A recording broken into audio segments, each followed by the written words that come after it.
तो हम लोग चैप्टर फर्स्ट का सारा टॉपिक लगभग कंप्लीट कर चुके हैं। अब इस चैप्टर से जो क्वेश्चन आते हैं एग्जाम में, जो बार बार पूछे जाते हैं क्वेश्चन, और ज़्यादा जो कितना क्वेश्चन है जो एग्जाम में आने लायक है, जो एग्जाम में मतलब आ सकता है, वो सारा क्वेश्चन इस वीडियो में डिस्कस करने जा रहे हैं। यानी सारा क्वेश्चन का आप लोग का इस वीडियो में आंसर और जो होता है उसका मतलब पूरा मीनिंग समझाया जाएगा और बताया जाएगा। ठीक है, अगर आप इस वीडियो को पूरा देखते हैं तो आपको पूरा कॉन्सेप्ट क्लियर हो जाएगा। यानी आपको ज़्यादा याद करने का जरूरत नहीं पड़ेगा, आप थोड़ा सा सिर्फ ध्यान से देख लीजिएगा। तो देखिए फर्स्ट क्वेश्चन क्या है, मैग्नीशियम रिबन को वायु में जलाने से पहले साफ क्यों किया जाता है। आपका बुक का क्वेश्चन है, आपको दिख रहा होगा बुक में, है ना। वायु में जलाने से पहले मैग्नीशियम रिबन को साफ क्यों किया जाता है। तो ये इसका आप लोग प्रैक्टिकल दे सकते हैं जो हम करके दिखाए हैं। ठीक है, और इसका हम अभी बोल रहे हैं आंसर। देखिए हम लोग उस जब प्रैक्टिकल किए थे तो बिना साफ किए भी जलाए थे, लेकिन क्या होता है बिना साफ किए जल्दी मतलब जलता ही नहीं है। पूरा कोशिश करेंगे अगर तो जल सकता है, और जलेगा बीच बीच में रुक जाता है। ठीक है, जलेगा तो भी रुकेगा, यानी या तो जलेगा ही नहीं। लेकिन जब साफ करते हैं तो आसानी से जल जाता है, मतलब उसमें कोई दिक्कत नहीं होती है। तो ऐसा क्यों होता है, तो मैग्नीशियम रिबन को हमको साफ करने की जरूरत पड़ता है। देखिए जब मैग्नीशियम रिबन जो रहता है, अगर आपका बना दुकान में है पड़ा हुआ या फिर आपका घर में पड़ा हुआ रहता है, तो ये जो है थोड़ा क्या होता है, क्रियाशील धातु है। मैग्नीशियम जो है क्रियाशील धातु है, और ये हवा से यानी ऑक्सीजन से, हवा में उपस्थित ऑक्सीजन से अभिक्रिया करके मैग्नीशियम ऑक्साइड, मैग्नीशियम MgO का पतली परत अपने ऊपर जमा लेता है। अब गौर कीजिएगा, इसे होता है ना आपका लोहा, तो 2-4 दिन खुले में छोड़ देने के बाद क्या होता है, उसके ऊपर हल्का लाल टाइप का जंग लगता है धीरे धीरे ना, तो उसी टाइप का इस पे एक पतली परत चढ़ जाती है मैग्नीशियम रिबन के ऊपर। और जो वही मैग्नीशियम ऑक्साइड का जो पतला परत होता है, ये जो परत क्या करता है, मैग्नीशियम रिबन को जलने से रोकता है, यानी जलने में उसको बाधा देता है, जलने नहीं देता है। तो इसीलिए हम क्या करते हैं, मैग्नीशियम ऑक्साइड को मैग्नीशियम रिबन को साफ करके जो उसमें पतला परत मैग्नीशियम ऑक्साइड का बना होता है उसी को हटा देते हैं। उसको हटाने के बाद क्या होता है, तुरंत मैग्नीशियम रिबन जो है आसानी से जल जाता है। तो अगर इसका आंसर हम बोले तो किस बारे में बोलेंगे, हम जानते हैं कि मैग्नीशियम अधिक क्रियाशील धातु होता है, या फिर होता नहीं, क्या बोलेंगे, हम जानते हैं कि मैग्नीशियम एक अधिक क्रियाशील धातु है जो वायु में उपस्थित ऑक्सीजन से अभिक्रिया करके मैग्नीशियम ऑक्साइड बनाता है। क्या करता है, मैग्नीशियम ऑक्साइड बनाता है, जो जलने से रुकावट डालता है, जो मैग्नीशियम रिबन को जलने से रुकावट डालता है, जलने नहीं देता है मैग्नीशियम ऑक्साइड जो होता है। तो हम लोग क्या करते हैं, सीरीज पेपर से उसको साफ करके हटा देते हैं। तो क्या होता है, हम लोग उसके बाद उसको आसानी से जला सकते हैं। तो इसका अगर बोले परिभाषा एक लाइन में तो कैसे बोलेंगे, हम जानते हैं मैग्नीशियम अधिक क्रियाशील धातु है जो ऑक्सीजन से अभिक्रिया करके मैग्नीशियम ऑक्साइड बनाता है, और यह मैग्नीशियम ऑक्साइड मैग्नीशियम रिबन को जलने नहीं देता है। इसीलिए हम साफ करके इसीलिए मैग्नीशियम रिबन को जलाने से पहले हम साफ करते हैं। तो उम्मीद करते हैं इसका आप लोग वैसा लिख लेंगे, आप लोग या खुद से ना लिख सकते हैं। और इसका एग्जाम्पल क्या होगा, एग्जाम्पल लिखना जरूरी है। हर एक क्वेश्चन में, अगर आप चैप्टर फर्स्ट का है तो हर एक क्वेश्चन में कोई भी क्वेश्चन है या फिर कोई परिभाषा पूछा गया है, उसमें अगर आपको एग्जाम्पल याद है तो वो जरूर लिखिए, क्योंकि एग्जाम्पल से ही नंबर मिलता है। ठीक है, तो इसका अगर एग्जाम्पल बोले क्या होगा, Mg+O2 एरो MgO, इसको बैलेंस आप लोग कर सकते हैं। तो ये आपका फर्स्ट क्वेश्चन कंप्लीट होता है। देखिए बुक का फर्स्ट क्वेश्चन हो गया, ये है आपका दूसरा क्वेश्चन। इसमें बोला गया है क्या कि आप निम्न अभिक्रिया को संतुलित करें। हमने जो निम्न अभिक्रिया दिया गया है, देखिए 2 नंबर का, निम्नलिखित रासायनिक अभिक्रिया के लिए संतुलित समीकरण लिखिए। समीकरण लिखना है वो भी संतुलित, यानी संतुलित किया हुआ, यानी जो दोनों तरफ बराबर हो। तो देखिए ये लिखा गया है आपका शब्द में, क्या लिखा गया है आपका मतलब रासायनिक सूत्र में नहीं लिखा गया। तो पहले क्या करना होगा हमको, रासायनिक सूत्र में करना होगा कन्वर्ट, यानी रासायनिक सूत्र पे लिख देंगे। उसके बाद देखेंगे किधर कितना परमाणु है, ठीक है, तो उसके बाद बराबर करेंगे। देखिए तो पहले देखिए हाइड्रोजन तो क्या होता है H, हाइड्रोजन क्या होता है H प्लस Cl क्या होता है, सॉरी क्लोराइड क्या होता है Cl, फिर है एरो, फिर क्या है हाइड्रोजन H, फिर क्लोराइड यानी Cl, हाइड्रोजन और Cl। देखिए अब यहाँ पर ध्यान दीजिए, H जो है हमेशा अकेला नहीं रहता, कभी भी H अगर रहेगा तो H2 होता है। Cl उसी तरह Cl है, Cl हमेशा अकेले नहीं रह पाता है, क्या अगर इसमें 2 लगेगा और यहाँ 2, ठीक है, यानी H2 प्लस Cl2 क्या बनेगा HCl। तो हम पहले इस प्रकार लिख लिए, इसके बाद हमको अब करना है संतुलित। देखेंगे H कितना है, H कितना है 2, क्या यहाँ पर H2 है नहीं है, तो क्या करेंगे हम 2 लगाएंगे, यहाँ पे 2 लगा दिए। अब ध्यान दीजिए यहाँ पर H2 किए, ठीक है, लेकिन Cl भी 2 हो गया ना, और इधर देखते हैं इधर क्या है Cl 2 पहले से है, यानी ये संतुलित रासायनिक समीकरण बन गया। अब हम लोग देखते हैं नेक्स्ट क्वेश्चन। देखिए क्वेश्चन नंबर दूसरा का 2 नंबर है, इसमें क्या है आप लोग देख सकते हैं, क्या है बेरियम क्लोराइड। तो बेरियम क्लोराइड किस पर लिखा जाता है इस प्रकार, ठीक है, बेरियम क्लोराइड लिखते हैं इस पर लिखते हैं। उसके बाद क्या है एल्युमिनियम सल्फेट, एल्युमिनियम सल्फेट क्या होता है रासायनिक सूत्र, ये Al2 और SO4 का होल क्यू होता है, होल 3 होता है, ठीक है, ये आपको याद रहना चाहिए। और ये सब लिख सकते हैं आसानी से, क्या है BlCl को लिखना है, Bl और Cl जो है यहाँ पे, तो इस प्रकार लिखा कितना होता है 2, यानी ये 2 इलेक्ट्रॉन देता है और ये 1 इलेक्ट्रॉन लेता है। तो जो लेता है जितना इलेक्ट्रॉन लेता है और देता है उसी के अनुसार से संयोजकता निकलता है। तो इससे क्या होगा आप क्रॉस करके यानी 1 से गुना Ba कीजिए तो Ba होगा और Cl 2 से गुना और Cl2, इस प्रकार लिख सकते हैं। जैसे एल्युमिनियम है Al का कितना होता है संयोजकता 3 होता है और Cl कितना होता है 1 होता है, ठीक है। ये तो कोना कोनी आप ई कीजिएगा मल्टीप्लाई, तो 1 से गुना होगा क्या होगा Al और 3 से इंटू होगा तो Cl3, तो ये है आपका एल्युमिनियम क्लोराइड, ठीक है। और जैसे BaSO4 आपका हो गया बेरियम सल्फेट, ठीक है, barium sulphate plus aluminium chloride. जब इस प्रकार आप लिख लीजिएगा उसके बाद ही आप संतुलित कर पाइएगा। बच्चे ज्यादातर बच्चे लोग क्या होता है कि इस प्रकार लिख ही नहीं पाते हैं, अगर इस प्रकार नहीं लिख पाएंगे तो क्या होगा फिर आगे वो संतुलित नहीं कर पाएंगे। अब यहाँ पे हम देखेंगे संतुलित करने के लिए, इसका आपका हो गया, हटाते इसको। देखिए यहाँ पे पहले चेक कीजिए, ये डब्बा जो है पहले जो तीर का जो इधर है डब्बा उसको बनाइए, तीर का जो इधर है इसका डब्बा बनाइए। तो BaCl2 का हम डब्बा बनाते हैं, उसके बाद है Al2SO4 का होल 3, ये डब्बा बना लिए। उसके बाद ये तीर है और फिर है BaSO4 इसका डब्बा, ठीक है। उसके बाद AlCl3 का डब्बा बना लेते हैं। ये आप लोग संतुलित इस प्रकार कर सकते हैं। अब देखिए यहां पर Ba कितना है 1 पीस। अब तीर के सीधा ये और देख लीजिए है Ba नहीं ना है, एक ही पीस है। अब तीर के इधर आते हैं, यह ढूंढेंगे Ba कितना है, Ba कितना है 1 पीस, यानी Ba जो है बराबर है। उसके बाद Cl2, Cl कितना है 2 पीस, Cl यहाँ कितना है 2 पीस है, ठीक है। अब ये 2 पीस है तीर के इधर, तीर के इधर, इधर ढूंढना होगा।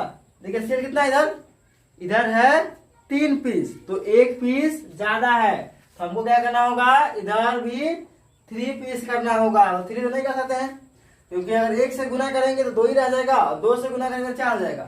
तो क्या करेंगे, इसको यहाँ पर 3 पीस है तो इसको हम कर लेते हैं 3 से मल्टीप्लाई। कितना से? 3 से। तो 3 से मल्टीप्लाई करेंगे। 3 से क्यों किए? क्योंकि अगर 2 से करेंगे तो 4 होगा, फिर इसको 4 तो होगा नहीं, ये होगा सिर्फ होगा क्या 6 हो सकता है। 3 से 6 होगा, इसको CL को क्या किए 6 कर लिए। अब 2 पहले था, 3 से गुना हुआ कितना हो गया 6, यानी 6 गो CL हो गया। अब जब इधर क्या है 3 गो CL है, तो यहाँ पे हम 2 से गुना करेंगे तो ये कितना हो गया CL 3 पीस। तो मेरा BA भी देखिए, अब यहाँ BA क्या हुआ बदल गया बेरियम, क्योंकि यहाँ 3 हो गया ना, यहाँ 1 ही पीस है, तो यहाँ 3 हमको करना होगा। बेरियम मेरा बराबर हो गया, CL मेरा बराबर हो गया। उसके बाद देखते हैं SO4 का, SO4। तो यहाँ पर SO4 कितना पीस हो गया 3 पीस, ठीक है। अब यहाँ 3 पीस है, अब 3 के इधर आते हैं। SO4 का क्या है होल 3, इसका मतलब SO4 जो है वो 3 पीस है। SO4 जो है वो 3 पीस ऑलरेडी पहले से है, यानी A भी मेरा SO4 भी बराबर हो गया। अब देखिए AL कितना पीस है यहाँ AL2, यानी 2 पीस है। इधर आते हैं, यहाँ भी AL कितना हो गया 1 पीस था, 2 से गुना किए तो 2 पीस, यानी ये मेरा संतुलित हो चुका है, संतुलित हो चुका है। अब ये देखिए जो डब्बा कहाँ पर कहाँ का AlCl3 में 2 है, तो AlCl3 इधर 2 लगा दिए, उसके पास यहाँ कितना है 3, तो यहाँ 3 लगा देंगे, ठीक है, यहाँ 3 लगा देंगे। उसके बाद यहाँ पर कुछ नहीं किए, यहाँ पर कुछ नहीं हुआ तो कुछ नहीं करेंगे, यहाँ पर 3 लगाए हैं तो ये 3 लगा दिए। तो ये मेरा संतुलित समीकरण कंप्लीट हो गया। अब देखते हैं इसका अगला क्वेश्चन। ये रहा हम लोग का क्वेश्चन नंबर दूसरा का 3 मतलब तीसरा, यानी क्वेश्चन नंबर 2 का तीसरा क्वेश्चन है। यहाँ पे क्या बोला है आपका सोडियम, तो सोडियम क्या होता है Na, सोडियम क्या होता है Na हम लेते हैं, और प्लस जल, जल क्या होता है H2O, जल को साइंस में क्या लिखा जाता है H2O। तो इन दोनों जब अभिक्रिया कराया जाता है तो क्या बनाता है आपका सोडियम ऑक्साइड, क्या होता है आपका बुक में दिया है इस क्वेश्चन में, ठीक है। सोडियम हाइड्रोक्साइड क्या है, सोडियम हाइड्रोक्साइड क्या होता है NaOH प्लस हाइड्रोजन। तो हाइड्रोजन जानते हैं कि अकेला नहीं होता है, तो H2 लगा दिए, ठीक है। तो ये आपका अभिक्रिया हुआ रिएक्शन। अब इसको हमको संतुलित करना है। अब देखिए यहाँ पर क्या है Na 1 पीस है, यहाँ भी Na 1 पीस है, ठीक है। H2 कितना है यहाँ पर 2 है, H जो है 2 को है, यहाँ इधर देखिए, अब इधर 3 के इधर हो जाएगा, यहाँ पर 1 गो H 2 गो H कितना हो गया 3 गो H हुआ ना, इधर 3 गो H लेकिन इधर है 2 गो H। हमको क्या करना होगा सबसे पहले यहाँ पर हम 2 लगा दिए, यहाँ पर 4, तो अब कितना हो गया हाइड्रोजन 4, इधर कितना है 3, अगर हम यहाँ पे 2 लगा दें तो कितना आ जाएगा हाइड्रोजन 2 पीस, यहाँ 2 4 हो गया। और तीर के इधर आते हैं, तीर के इधर जो है आपका देखिए 4 पीस है, इधर भी आपका 4 पीस है, देखिए 2 था 2 से गुना किया तो 4 हो गया। तो मेरा हाइड्रोजन जो है ये बराबर हो गया, लेकिन Na जो है ये पहले से बराबर था लेकिन अब बराबर नहीं रहा, क्योंकि देखिए 2 से गुना किए तो Na भी 2 से गुना हो गया। तो तीर के जो इधर है, तीर के जो इधर है 2 पीस Na हो सोडियम है और उधर 1 पीस, तो क्या करेंगे हम यहाँ 2 से गुना कर देंगे, तो क्या Na बराबर हो गया H भी बराबर हो गया। अब देखना है हमको O को, जो O है क्या बराबर है, तो ध्यान दीजिए आप, O यहाँ पर कितना पीस है, देखिए ये 2 अलग है, ये 2 दिखा रहा है H को, लेकिन ये 2 है तो ये क्या है H से गुना होगा O से, यानी O भी यहाँ 2 पीस है, O 2 पीस है। तीर की तरह ये यहाँ देखिए O अकेला था लेकिन 2 से गुना किए, ये भी 2 हो गया, यानी ये अब संतुलित रासायनिक समीकरण बन गया। तो हम लोग क्या था कि यही करना था, जो शब्द में लिखा हुआ था उसको पहले रासायनिक सूत्र में मतलब करना था, इस प्रकार से उसको फिर बराबर करना था। तो ये कंप्लीट हम लोग का हो गया। और क्वेश्चन है देख लेते हैं, नहीं 2 नंबर का क्वेश्चन कंप्लीट हो गया। अब देखें क्वेश्चन नंबर 3, देखिए 3 नंबर क्वेश्चन नंबर 3 का आपका 1 है, क्वेश्चन नंबर 3 का 1 क्वेश्चन है। इसमें क्या बोला था, जल में बेरियम क्लोराइड तथा सोडियम सल्फेट को जब क्रिया कराया जाता है तो क्या बनता है, सोडियम क्लोराइड NaCl हो गया सोडियम क्लोराइड का। उसके बाद आपका बना था बेरियम सल्फेट, बेरियम का था बेरियम का Ba, सल्फेट का SO4। हम इस जो शब्द में लिखा था, ठीक है, जो आपका शब्द में लिखा गया था उसको हम, आपको क्वेश्चन दिख रहा होगा, उसको हम पहले रासायनिक सूत्र में लाए, ठीक है। सिंपल जो बोलता है उस पर लिख दीजिए आप। बेरियम का क्या होता है, लिखने Ba का क्या होता है, संयुक्ता 2 होता है और Cl का 1 होता है। ये हो गया आपका 1, कोना कोनी गुना कीजिए, कोना कोनी गुना कीजिए तो क्या हो जाएगा, Ba और Cl2, उसी में का सारा चीज होता है, ठीक है। अब इसे Na2SO4 क्यों हुआ, सोडियम क्या होता है, देखिए ध्यान दीजिए, सोडियम होता है आपका Na और SO4, इस प्रकार सोडियम सल्फेट होता। लेकिन यहाँ 2 क्यों लगा, यहाँ पर 2 क्यों लगा, देखिए सोडियम कभी भी इलेक्ट्रॉन देगा तो 1 देता है, 1 से ज्यादा नहीं देता है। लेकिन आपका सल्फेट जो होता है उसको 2 चाहिए, उसको 2 इलेक्ट्रॉन चाहिए, तो ये अकेले 1 पीस देगा, 2 पीस नहीं दे पाएगा। तो ये क्या करता है, सल्फेट बोलता है कि तुम एक और अपना दोस्त को लाओ जो 1 इलेक्ट्रॉन और हमको दे दे। तो ये क्या करता है, एक और बुला लेता है, क्या Na2 हो जाता है। अब 2 को ये मिल गया Na2, तो 2 एक एक करके देगा तो 2 इलेक्ट्रॉन देगा इसको, यानी इसका भी काम हो गया और इसका भी काम हो जाता है। उसी प्रकार अगर इसको लिखना चाहे हम तो कैसे लिखेंगे, इसमें बनाना होगा तो Na का होता है 1 और SO4 का जो है सल्फेट का डायरेक्ट में आते हैं आपका होता है -2। तो देखिए कोना कोना गुना कीजिए, क्या बनेगा, Na2SO4 है। अब यहाँ पे आपको डाउट आएगा कि जैसे हम लिख रहे थे BaCl2, यहाँ पे इसको आगे नहीं लिख सकते हैं, इसको पीछे नहीं कर सकते हैं, लेकिन यहाँ पे देखिए Na2 क्या हो गया, आगे हो गया, हो ना। तो यहाँ पर आप ये ध्यान दीजिएगा कि जो लास्ट नंबर जिसका कम होगा, ये SO4 है, 4 इसका तो ये पीछे जाएगा, और यहाँ पर क्या है 2, इससे कम है ना, इसलिए आगे आ गया। जिसे यहाँ पे देखिए Ba 1 है, Cl2 है, Cl2 पीछे लग गया। उसी को यहाँ 4 है पीछे, इसमें लगा हुआ और इसमें लगा है 2, इसलिए आगे होता है और पीछे होता है, क्लियर। अब यहाँ पे ये बन गया। उसी प्रकार NaCl है, सोडियम क्लोराइड जानते हैं, इस देता है 1 और इसका भी होता है 1, इसलिए NaCl हो गया।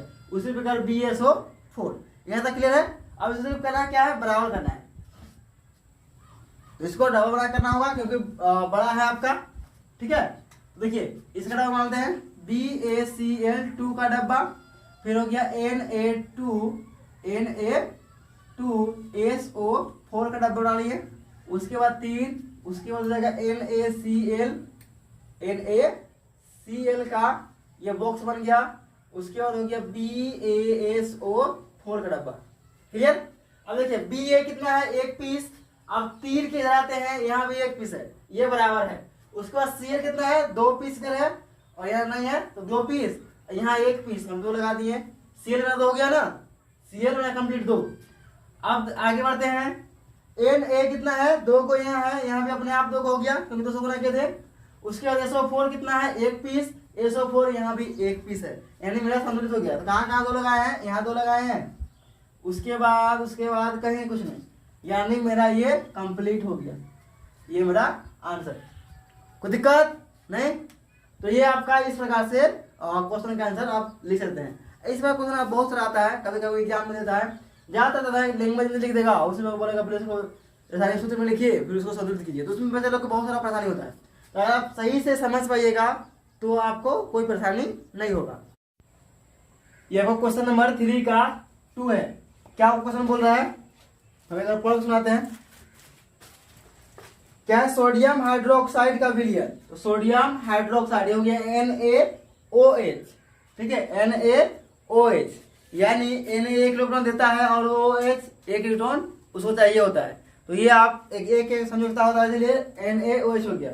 उसके बाद आगे क्या बोल रहा है, और जल में है हाइड्रोक्लोरिक अम्ल के विलयन, हाइड्रोक्लोरिक अम्ल HCl हो गया, हाइड्रोक्लोरिक अम्ल। उसके बाद ये भी जल में है, से अभिक्रिया करके सोडियम क्लोराइड यानी NaCl प्लस सोडियम क्लोराइड का विलयन और उसके बाद तथा जल बनाता है। तो जल बनाता है यानी H2O ये बनता है। इसको करना है बैलेंस यानी संतुलित। ये डायरेक्ट हो जाएगा यहाँ पर Na एक पीस Na एक पीस क्लियर, Cl एक पीस Cl भी एक पीस है, H देखिए यहाँ पर एक दो है, H दो है, आपका H भी दो है, O देखिए यहाँ पर एक पीस है और यहाँ भी एक पीस है, यानी ये पहले से संतुलित है। तो पहले से अगर संतुलित रहेगा तो उसमें कुछ अपने मन से नहीं करना है। कभी कभी एग्जाम में ऐसा भी देता है जो पहले से संतुलित होगा और आपको दे देगा संतुलित करने के लिए। वहां बहुत सारे मतलब क्या करता है, अपना दिमाग लगा के इसको सोचता है कि हमको तो बैलेंस करना होगा, कहीं ना कहीं लगाना होगा 2 या 3, उसके बाद क्या करता है गलती कर देता है। तो आप पहले चेक कर लीजिए, अगर पहले से बराबर है तो उसमें कोई दिमाग लगाने का जरूरत नहीं है। जैसे ये अभिक्रिया है, ठीक है।